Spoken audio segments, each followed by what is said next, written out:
प्यारे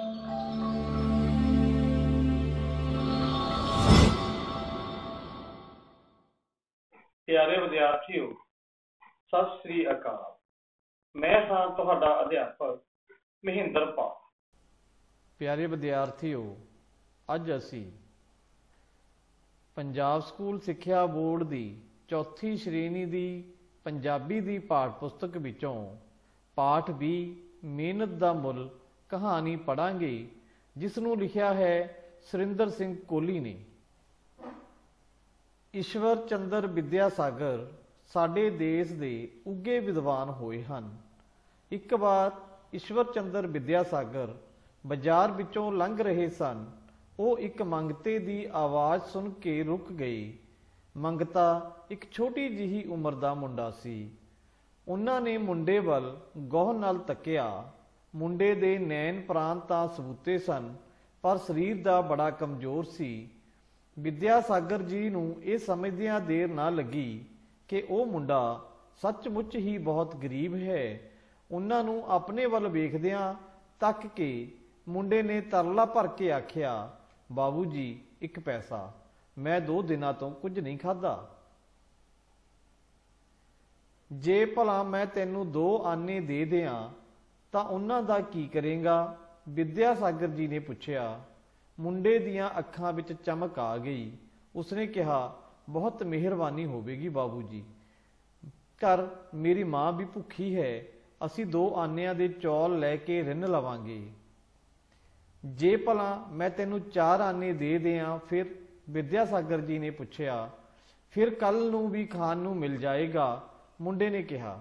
जे 8 आने? विद्यासागर जी ने अजे गल पूरी भी नहीं सी कीती कि मुंडा कुछ चुप जिहा हो गया। वो शायद ये सोचन लग पिया सी कि यह आदमी उस नाल मखौल कर रहा है। 8 आने किंज देवेगा?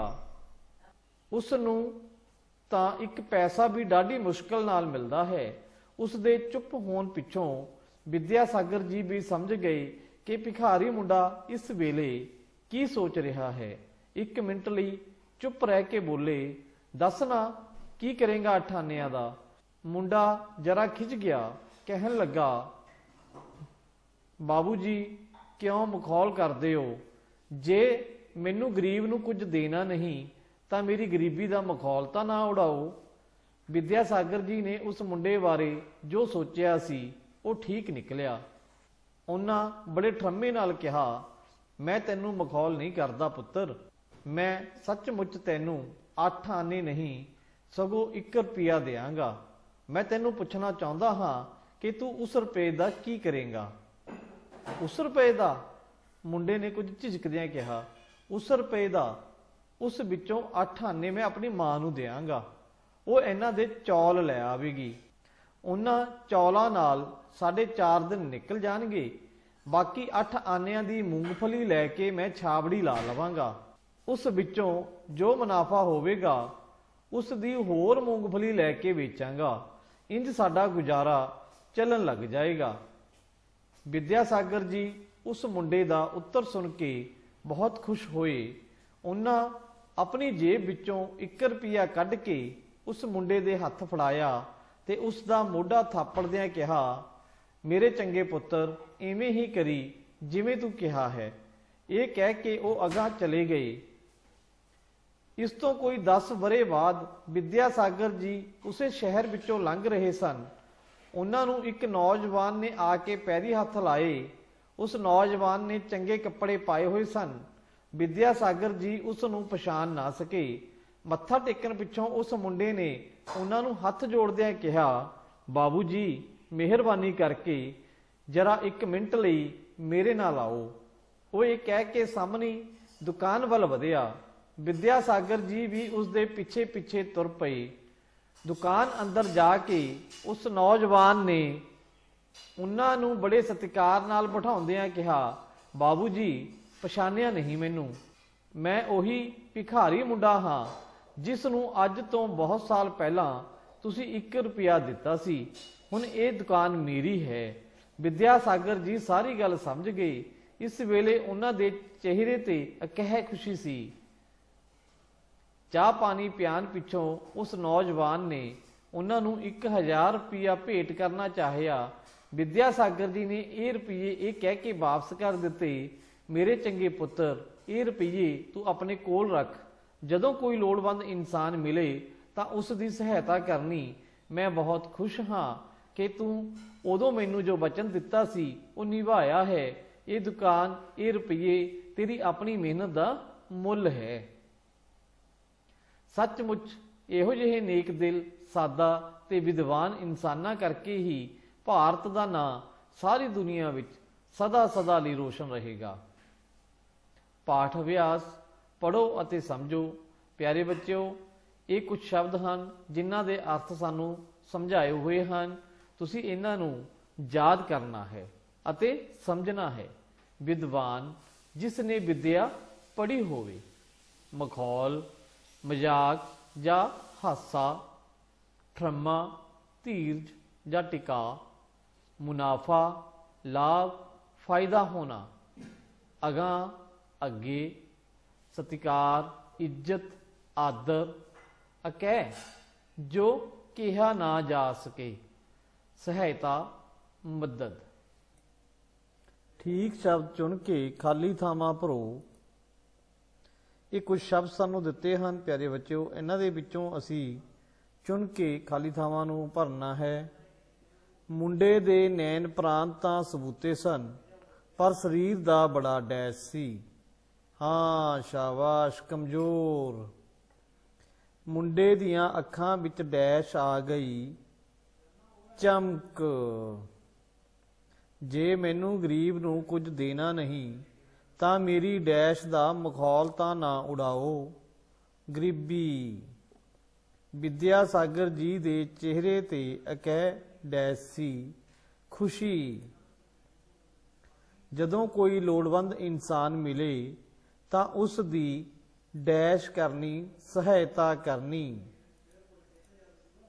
ਹੇਠ ਲਿਖੇ ਪ੍ਰਸ਼ਨਾਂ ਦੇ ਉੱਤਰ ਲਿਖੋ। ਈਸ਼ਵਰ ਚੰਦਰ ਵਿਦਿਆ ਸਾਗਰ ਕੌਣ ਸਨ? ਈਸ਼ਵਰ ਚੰਦਰ ਵਿਦਿਆ ਸਾਗਰ ਸਾਡੇ ਦੇਸ਼ ਦੇ ਉੱਘੇ ਵਿਦਵਾਨ ਸਨ। ਈਸ਼ਵਰ ਚੰਦਰ ਵਿਦਿਆ ਸਾਗਰ ਜੀ ਨੇ ਭਿਖਾਰੀ ਮੁੰਡੇ ਨੂੰ ਕਿੰਨੇ ਰੁਪਏ ਦੇਣ ਦਾ ਵਾਅਦਾ ਕੀਤਾ? ਈਸ਼ਵਰ ਚੰਦਰ ਵਿਦਿਆ ਸਾਗਰ ਜੀ ਨੇ ਭਿਖਾਰੀ ਮੁੰਡੇ ਨੂੰ 1 ਰੁਪਿਆ ਦੇਣ ਦਾ ਵਾਅਦਾ ਕੀਤਾ।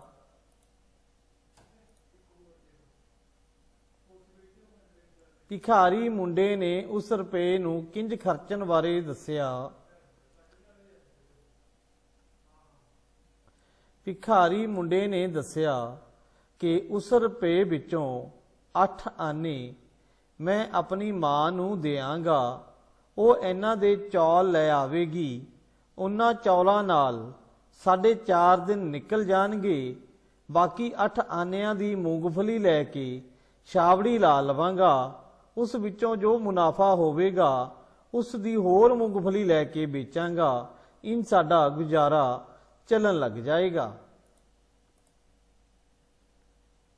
ਦੁਕਾਨ ਅੰਦਰ ਜਾ ਕੇ ਨੌਜਵਾਨ ਨੇ ਵਿਦਿਆ ਸਾਗਰ ਜੀ ਨੂੰ ਕੀ ਕਿਹਾ?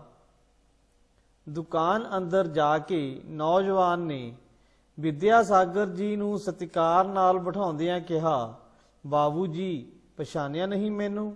ਮੈਂ ਉਹੀ ਭਿਖਾਰੀ ਮੁੰਡਾ ਹਾਂ ਜਿਸ ਨੂੰ ਅੱਜ ਤੋਂ ਬਹੁਤ ਸਾਲ ਪਹਿਲਾਂ ਤੁਸੀਂ 1 ਰੁਪਿਆ ਦਿੱਤਾ ਸੀ। ਹੁਣ ਇਹ ਦੁਕਾਨ ਮੇਰੀ ਹੈ। ਨੌਜਵਾਨ ਨੇ ਵਿਦਿਆ ਸਾਗਰ ਜੀ ਨੂੰ ਕੀ ਦੇਣਾ ਚਾਹਿਆ? ਨੌਜਵਾਨ ਨੇ ਵਿਦਿਆ ਸਾਗਰ ਜੀ ਨੂੰ 1000 ਰੁਪਇਆ ਭੇਟ ਕਰਨਾ ਚਾਹਿਆ।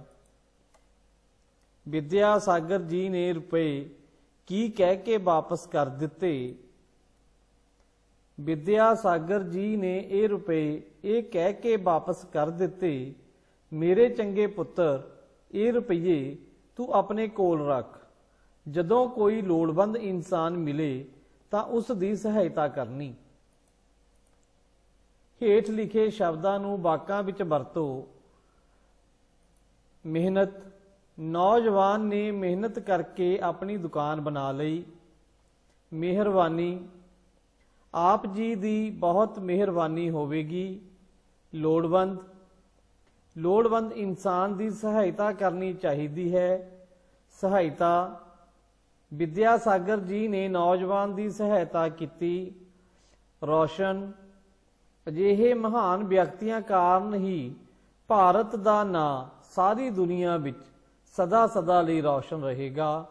ਪਿਆਰੇ ਵਿਦਿਆਰਥੀਓ, ਤੁਸੀਂ ਇਹਨਾਂ ਵਾਕਾਂ ਨੂੰ ਆਪਣੇ ਅਨੁਸਾਰ ਬਣਾ ਸਕਦੇ ਹੋ।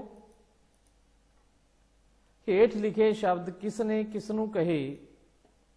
ਬਾਬੂ ਜੀ, ਇੱਕ ਪੈਸਾ, ਮੈਂ 2 ਦਿਨਾਂ ਤੋਂ ਕੁਝ ਨਹੀਂ ਖਾਧਾ। ਹਾਂ ਪਿਆਰੇ ਬੱਚਿਓ, ਭਿਖਾਰੀ ਮੁੰਡੇ ਨੇ ਈਸ਼ਵਰ ਚੰਦਰ ਵਿਦਿਆ ਸਾਗਰ ਜੀ ਨੂੰ ਇਹ ਸ਼ਬਦ ਕਹੇ ਸੀ। ਜੇ ਭਲਾ ਮੈਂ ਤੈਨੂੰ 4 ਆਨੇ ਦੇ ਦਿਆਂ ਫਿਰ? ਈਸ਼ਵਰ ਚੰਦਰ ਵਿਦਿਆ ਸਾਗਰ ਜੀ ਨੇ ਭਿਖਾਰੀ ਮੁੰਡੇ ਨੂੰ ਇਹ ਸ਼ਬਦ ਕਹੇ ਸੀ। ਮੇਰੇ ਚੰਗੇ ਪੁੱਤਰ, ਇਵੇਂ ਹੀ ਕਰੀ ਜਿਵੇਂ ਤੂੰ ਕਿਹਾ ਹੈ।